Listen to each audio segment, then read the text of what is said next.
I'm Nate Stokes. We opened Visiting Angels in 2009 in Carthage, Joplin, Missouri area.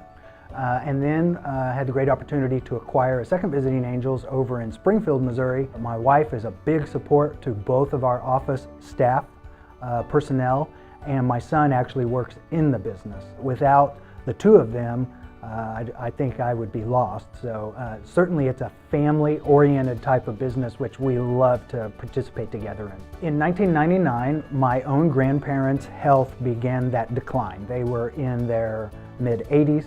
Our family got together, met, and decided what sort of path we needed to take to keep them with their dignity, with as much independence as possible, healthy as possible, comfortable, those types of things, what we all desire for our own family.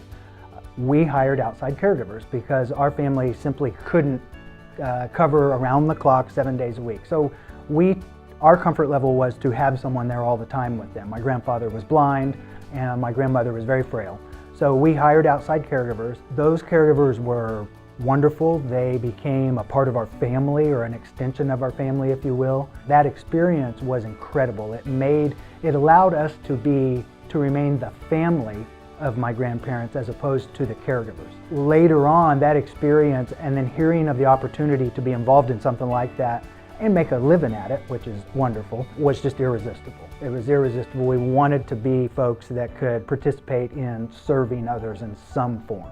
And so Visiting Angels was the way to go. One of the first clients that we were able to provide service for was a gentleman with ALS. As it turned out, he was the father of a schoolmate of mine. And so there was some connection there.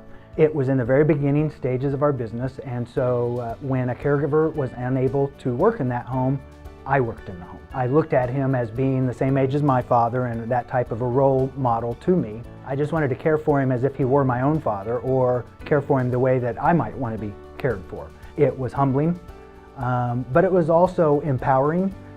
Because it is about the sanctity of life, even in the older years. I didn't know the gentleman prior to this disease, but that doesn't matter.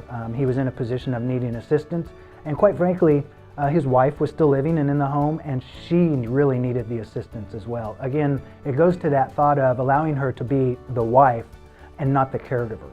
And so in my participating in the actual caregiving aspect with this particular man, it really gave me an empathetic view of what our caregivers actually do in so many different ways. I'm so glad that it ended up that way in the beginning of my business, so that I could get out and really understand what it's like to be that caregiver. I think I got the incredible opportunity to be involved in some really difficult hands-on caregiving work, and so it gave me a great perspective to then build my business from there.